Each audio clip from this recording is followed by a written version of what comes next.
자, 우리 옆에 있는 분들에게 한번 인사하실까요? 옆에 있는 분을 뵈니 하나님의 얼굴 뵈는 것 같습니다.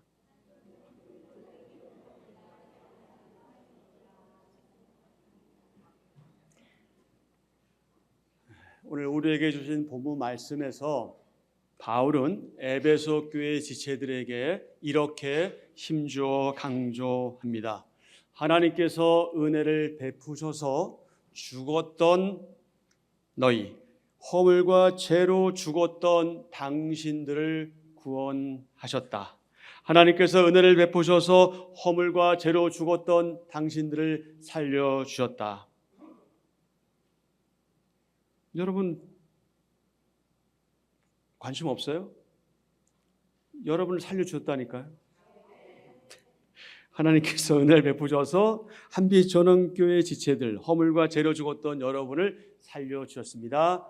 아멘, 아멘, 아멘. 저는 이 핵심적인 내용과 관련해서 이 제목으로 이제 몇 주일에 걸쳐서 말씀을 전하려고 합니다. 오늘의 주제가 무엇입니까? 하나님의 그 은혜로 얻은 우리의 구원. 아멘. 에베소서의 저자는 사도 바울이고요. 이 에베소서를 받은 사람은 에베소 교회 지역교회 지체들입니다. 에베소서 1장 1절입니다. 하나님의 뜻으로 말미암아 그리스도 예수의 사도된 바울은 에베소에 있는 성도들과 그리스도 예수 안에 있는 신실한 자들에게 편지하노니. 바울은 60년에서 62년경에 로마의 한 특정한 장소에 투옥 또는 연금된 적이 있습니다. 그 상태에서 이제 로마의 법정에 서는 그날을 기다리고 있는 거죠. 재판을 기다리고 있습니다. 이런 상황에서 바울은 이 에베소서를 기록했습니다. 사도행전 28장 16절과 30절. 우리가 로마에 들어가니 바울에게는 자기를 지키는 누가 있어? 한 군인과 함께 따로 있게 허락하더라. 여기서 한 군인과 함께 있다는 것은 투옥, 감옥에 또는 연금된 상태를 말합니다. 30절 시작. 바울이 온 이태 2해를 자기 삿집에 머물면서 자기에게 오는 사람을 다 영접하고 비교적 자유가 허락된 것을 알 수가 있죠. 에베소서 3장 1절입니다. 이러므로 그리스도 예수의 일로 너희 이방인을 위하여 갇힌 자 된 나 바울이 말하거니와. 바울이 기록한 것이 분명하죠. 그럼 왜 갇힌 자가 됐습니까? 그리스도 예수의 일 때문에, 복음 때문에 갇힌 것을 알 수가 있습니다. 4장 1절. 그러므로 주님 안에서 갇힌 내가 너희를 권하노니 너희가 부르심을 받은 일에 합당하게 행하여. 주님 안에서 갇혀 있는 것을 알 수가 있습니다. 그래서 일반적으로 이 에베소서를 빌립보서, 골로새서 그리고 빌레몬서와 함께 뭐라고 부른다? 옥중 서신 또는 옥중 편지. 서신이 편지잖아요. 그래서 옥중 서신이라고 표현합니다. 감옥에 갇힌 가운데 기록한 내용이다 하는 것이죠. 에베소서는 바울이 54년에서 57년경인 제3차 선교 여행 중에 약 3년여 동안 목회한 그 지역이 있죠. 소아시아의 에베소 지역인데 이 에베소 인근에 모였던 지역 교회들에게 보낸 일종의 회람 편지로 알려져 있습니다. 회람이라고 하는 말의 의미는 여러 사람이 차례대로 돌려본다, 그런 의미죠. 그럴 수밖에 없었던 것은 그 당시 우리가 가지고 있는 성경은 없었거든요.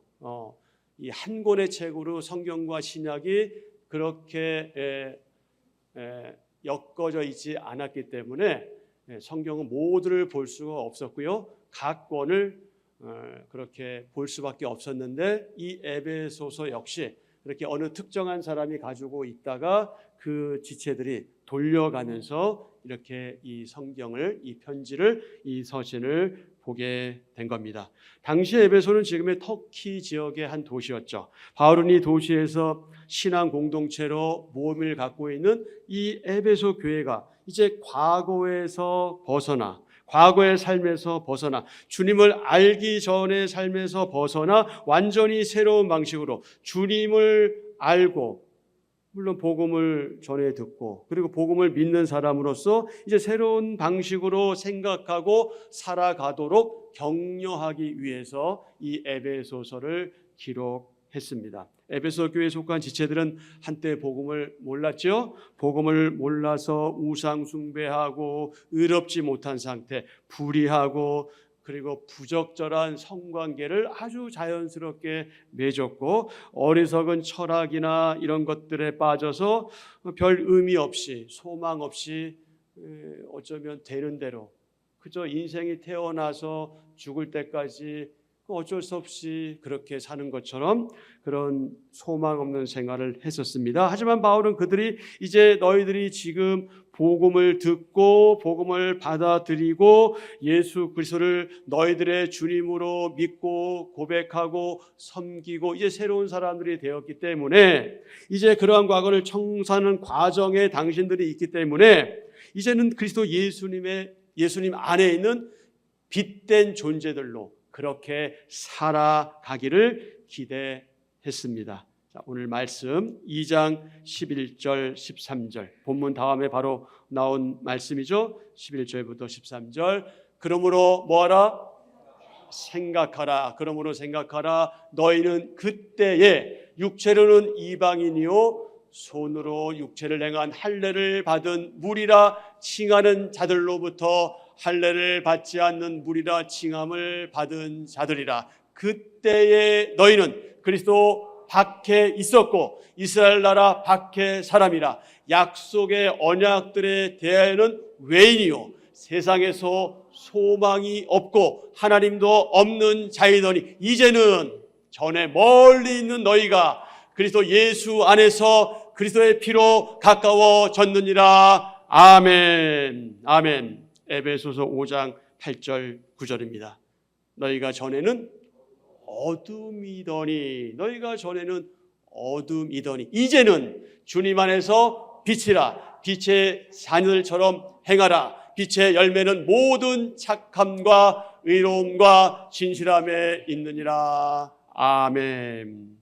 하나님께서는 이 세상을 창조하시기 이전부터 그분의 사람들을 교회 공동체로 부르시려는 그 거룩하고 선한 목적을 가지고 계셨습니다. 그런데 아담과 하와를 비롯한 인류는 불행하게도 죄로 인해 죽음의 상태에 빠졌죠. 하지만 그럼에도 불구하고 하나님 원래 계획하시고 뜻하신 그 목적은 물론 범죄한 죄인들을 구원하시기 위해 놀랍게 섭리하셨습니다. 그래서 결국 하나님께서는 메시아 그리스도 안에 있는 새로운 인류의, 말하자면 재창조를 통해서 그 뜻을 이루셨는데, 그때가 언제냐?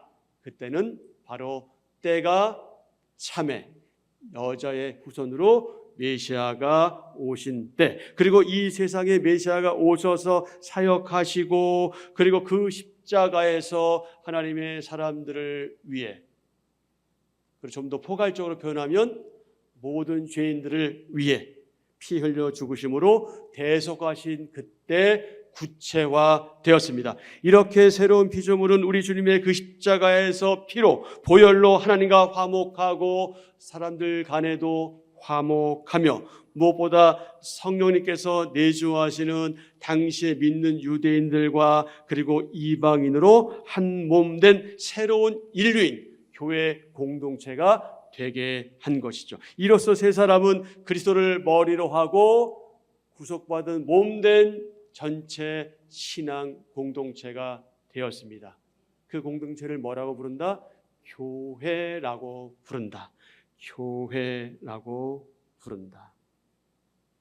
이런 점에서 볼 때 에베소서의 주제는 이것이다, 이렇게 볼 수 있는 것이죠. 그것이 무엇입니까?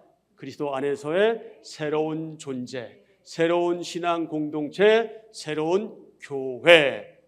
이것이 누구다? 당시의 에베소 교회 지체들 당신들이다. 그리고 오늘 누구다? 저와 여러분 우리다. 우리가 바로 그리스도 안에 새로운 존재요, 새로운 신앙 공동체요, 새로운 교회인 것이죠.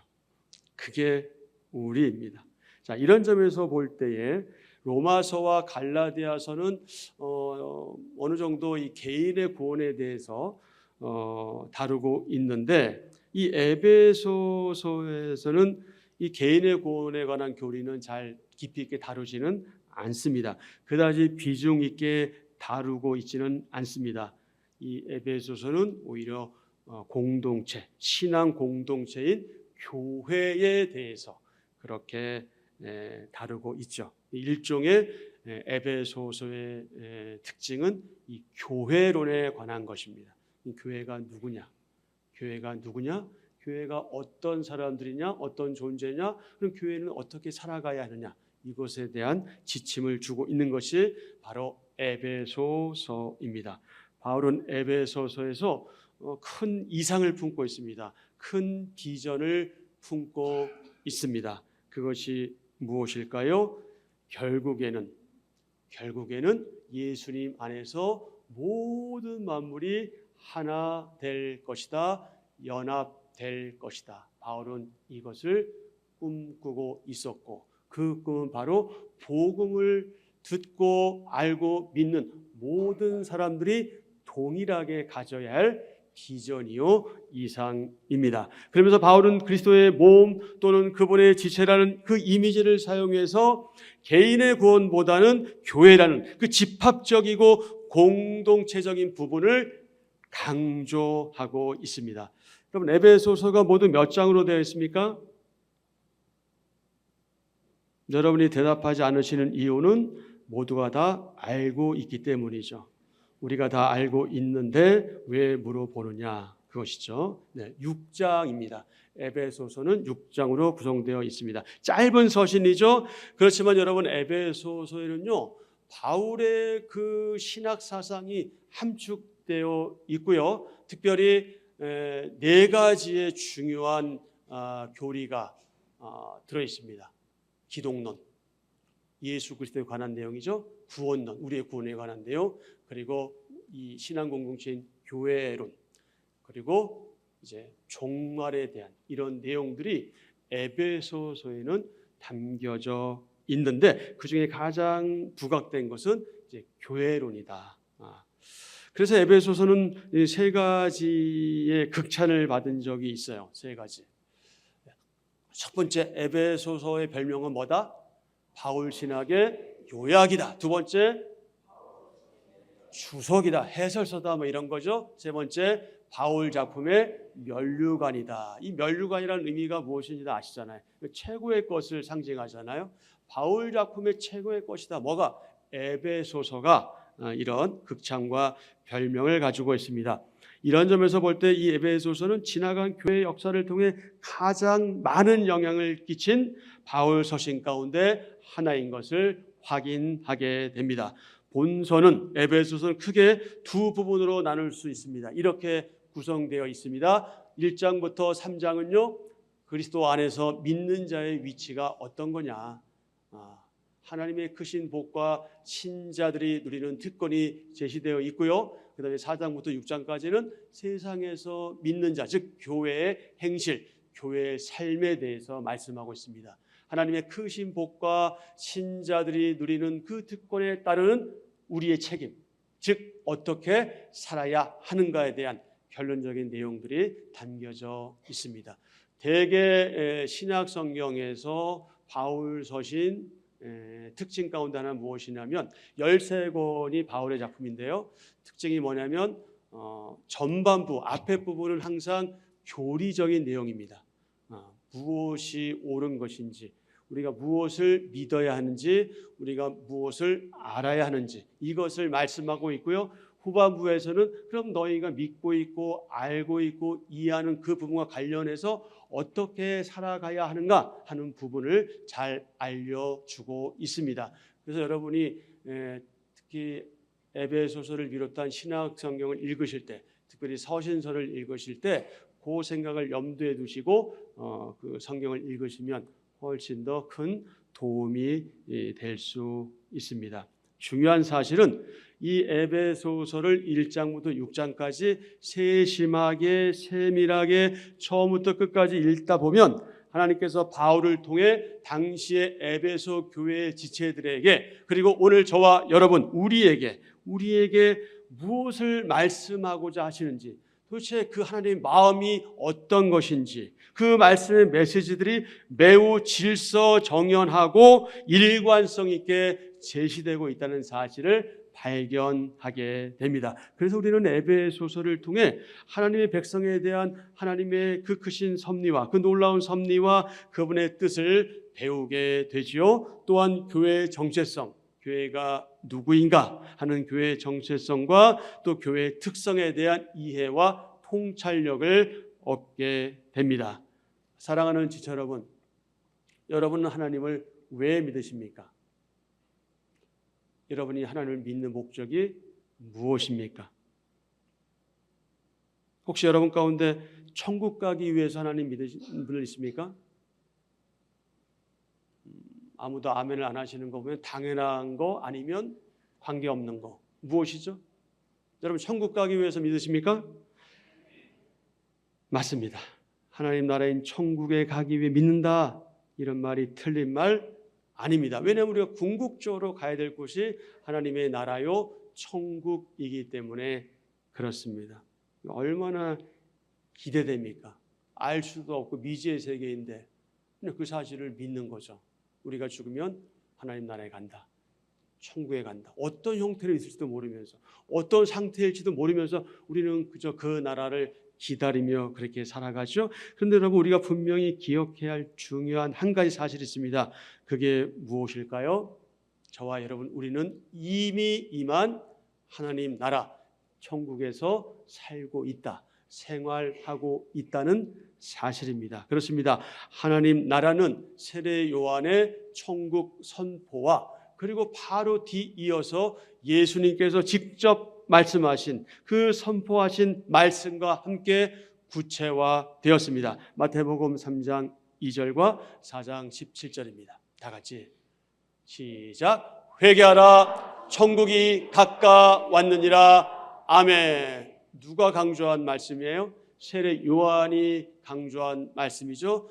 그 메시지였어요. 회개하라 천국이 가까이 왔느니라. 그런데 이 똑같은 이 선포를 누가 하십니까?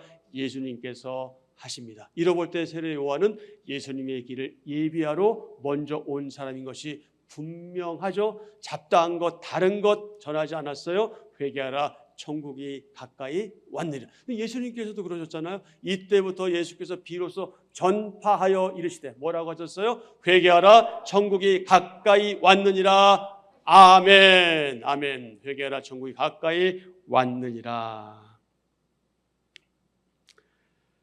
하나님이신 메시아 그리스도 예수님, 여러분이 믿고 계시는 그분, 제가 믿는 그분은 누구십니까? 그분은 참신이시며 참 사람이시다.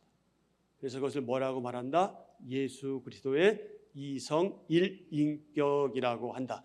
이것은 매우 중요한 이단 간별의 특성 중 하나입니다.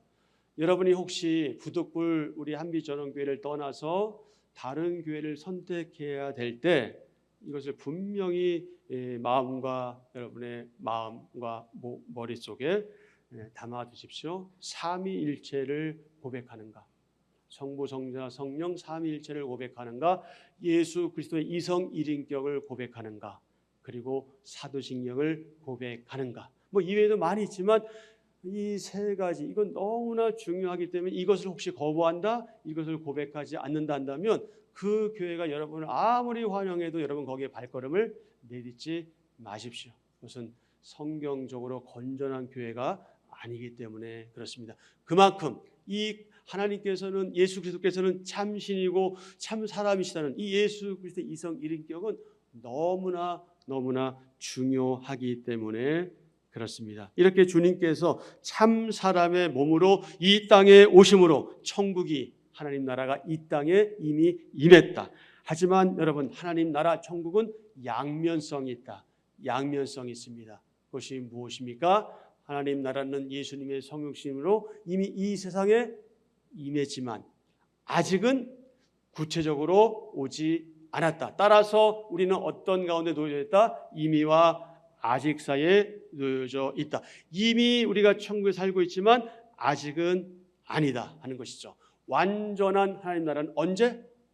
예수님의 재림 때 성취된다. 우리는 그날을 기다리며 사는 하나님의 사람들입니다. 그렇다면 여러분, 우리가 하나님을 믿는 이유, 당신은 왜 하나님을 믿습니까? 이렇게 물을 때 우리의 답변은 단지 이제는 나는 천국 가기 위해서 믿어요 라고 하는 대답은 그렇게 정확한 표현이 아닌 것처럼 보입니다. 왜 그렇습니까? 하나님 나라는, 천국은 단순히 우리가 죽으면 가는 막연한 그곳이 아니기 때문에 그렇습니다. 그런 어떤 장소적인 의미도 포함하고 있지만 그런 장소적인 의미를 뛰어넘어서 하나님의 다스리심과 하나님의 통치를 받는 자체, 즉 성령님으로 충만한 그 상태가 바로 어디에서 우리가 존재하고 있는 걸 증명하느냐? 하나님 나라에서, 천국에서 살고 있다는 것을 증명하고 있습니다. 하나님의 다스리심과 통치를 받으며 살고 있는 자체가 바로 하나님 나라 천국에서 이미 우리가 살고 있는 것이다. 누가복음 17장 20절 21절입니다. 바리새인들이 질문하죠. 하나님의 나라가 어느 때 임하나이까? 예수께서 뭐라고 말씀하십니까? 하나님의 나라는 볼 수 있게 임하는 것이 아니요 또 여기 있다 또 저기 있다 못하리니 하나님의 나라는 너희 안에 있느니라.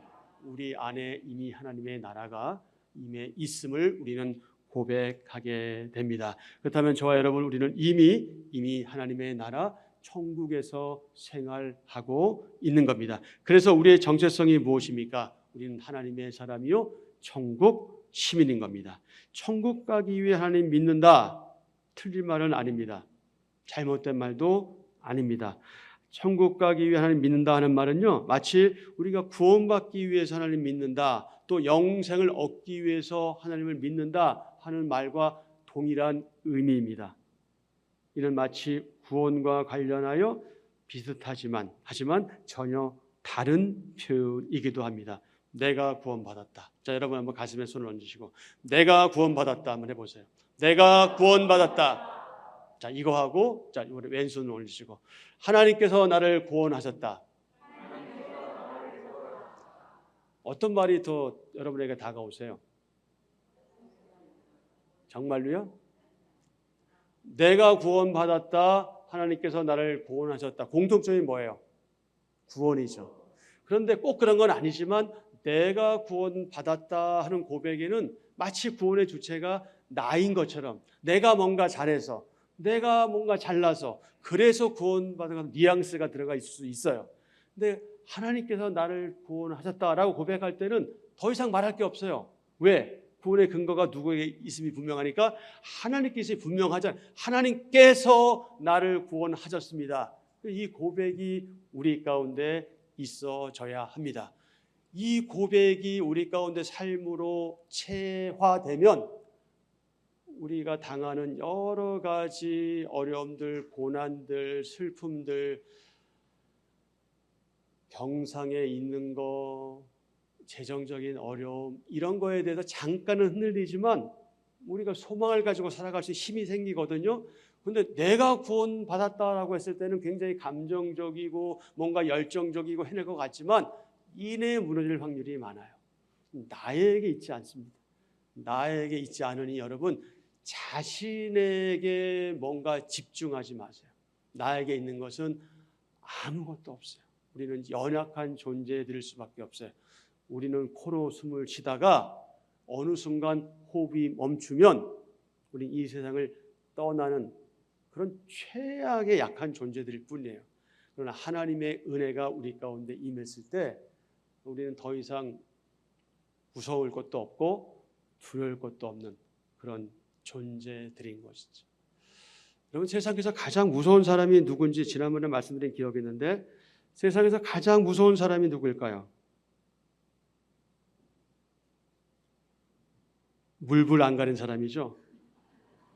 물불 안 가린 사람은 누굴까요? 소방관이죠.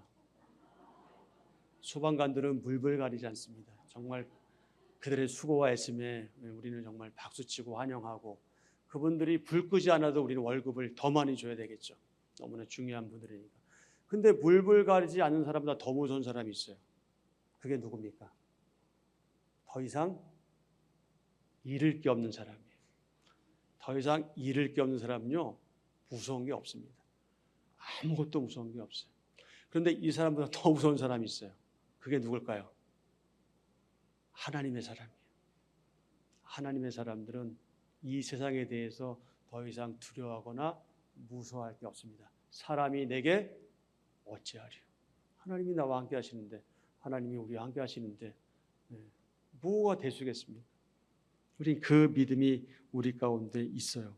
그래서 이 험한 세상, 참 쉽지 않은 세상을 우리는 감사로 그렇게 하루하루 멋지게 살아가는 것이죠. 내가 구원받았다 하는 표현들은요, 사실 그 예배당에 처음 나오거나 처음 예수를 믿을 때, 그럴 때는 참 가능한 일이에요. 하나님이 나를 구원하셨어. 내가 구원받았어. 할렐루야, 너무너무 좋아요. 가능한 일입니다. 그렇게 하셔야 돼요.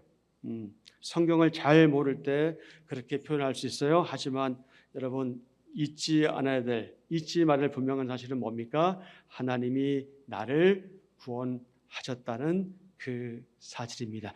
그래서 이제 우리는요, 천국 가려고 예수님 믿는다라는 표현보다는 이미 천국을 소유한 그런 존재로서 이제 좀 더 다른 표현을 하고 다른 목적을 추구해야 할 것 같습니다. 여러분 한번 깊이 생각해 보세요. 몇 가지 질문을 드리겠습니다. 여러분 스스로가 한번 대답해 보세요. 첫 번째, 여러분 구원받았습니까? 여러분 스스로에게 대답해 보세요. 두 번째, 언제 구원받았습니까? 여러분은 구원의 확신이 있습니까? 여러분의 구원 확신이, 내가 구원받을 거라는 확신이 영생을 보장할까요? 지금 저나 여러분 자신의 모습을 볼 때, 이런 나의 모습을 볼 때, 이런 우리의 모습을 볼 때 나에게 구원받을 자격이 있다고 여러분 생각하십니까? 감히 생각하세요? 이런 추한 나의 모습을 보면서도 내가 구원받을 수 있다, 이렇게 생각하시나요? 여러분 어떻습니까? 두 번째 질문은 조금 좀 어려운 질문이에요. 왜냐하면 언제 구원받았는지 알 수 있는 사람은 거의 없기 때문에 그렇죠. 그러나 대체적으로 이 질문에 대해서 여러분들이 늘 상기하시고 돌아보시면서 확신에 거하기를 위해서 애쓰셔야 합니다. 정말로 이렇게 정말로 말하면 안 되는데, 이 정말로 참으로 너무나 다행스러운 게 있어요. 그게 뭡니까?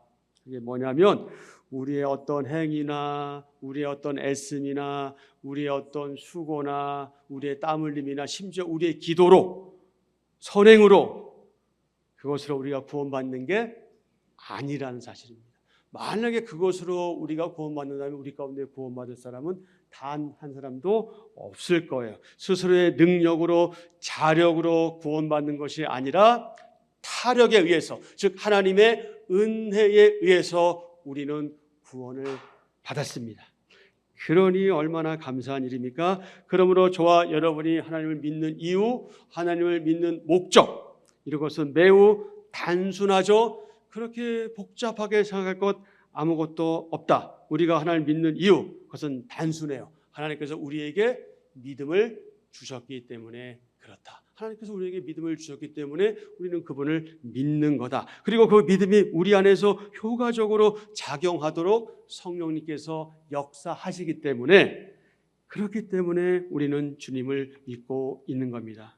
그래서 그 결과 우리는 어쩌면 말도 안 되는 것처럼 보이고 납득이 잘 안 될 때도 있고 도무지 이해할 수 없는 것처럼 보일 때에도, 그럴 때에도 이 성경의 내용들이 믿어지고 성경 말씀에 대해서 아멘, 그렇습니다, 이렇게 고백하게 되는 거죠. 우리는 불가능한 사건을 믿음으로 받아들이게 됩니다.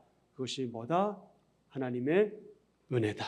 그리고 특히 성령님으로 인해 처녀 마리아의 몸을 통해 탄생하신 예수님의 성육신, 주님의 그 십자가와 부활 사건, 그분의 승천, 그리고 그분이 재림하실 것, 그리고 이 세상의 종말, 이런 것들에 대한 예언이 우리는 자연스럽게 믿어지죠. 이렇게 우리에게 오늘 갑자기 하나님의 은혜로 반갑게 우리를 찾아온 그 믿음을 소유한 우리들, 저와 여러분, 우리 성도들은 더 이상 천국 가기 위해 하나님 믿어요 라고 하는 표현을 하지 않아도 된다. 오히려 우리는 이미 천국을 소유한 사람처럼, 천국을 경험한 사람처럼, 천국을 가진 사람처럼 그렇게 생각하고, 그렇게 말하고, 그렇게 행동해야 한다.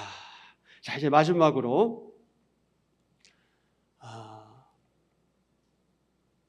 한번 정리를 해보겠습니다. 하나님의 그 은혜에 의해 믿음으로 말미암은 구원 얻은 성도들은 어떠해야 하는가? 자, 첫 번째, 시작.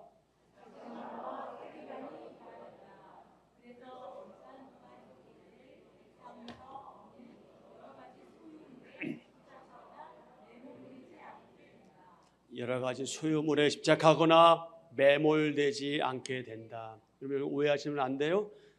소유물에서 자유스럽다 그 얘기를 하는 게 아니에요. 돈 벌지 말라, 직장생활 하죠 그 얘기가 아니라, 매몰이라는 것은 지나친 걸 얘기하잖아요. 거기에만 집중하는 걸 말하는 거거든요. 그렇지 않게 된다는 거예요. 집착하지 않고 매몰되지 않게 된다. 지난번에도 말씀드린 것처럼 전세 28평에서 43평 가려고 하지 않게 된다. 그렇지 않게 된다는 거예요. 그러면 43평 얻으면 그 믿음 없는 거냐? 지금 그 얘기하는 거는 아닙니다. 오해하지는 마세요. 두 번째,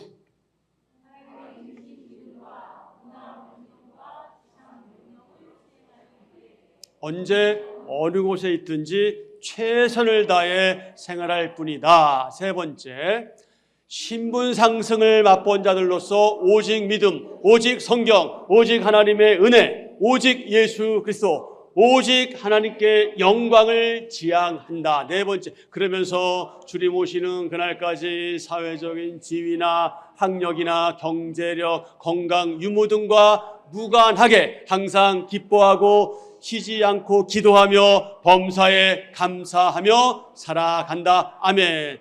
다섯 번째, 그 결과 여전히 부족함에도 불구하고 하나님을 믿는 이유에 대해 보다 성숙한 고백을 하게 된다. 마지막으로, 말한 대로 살기 위해 기꺼이 자발적으로 애쓰고 수고하고 땀을 흘리며 하나님의 뜻을 이루기 위해 살아간다. 그럼 어떤 성숙한 고백을 하느냐?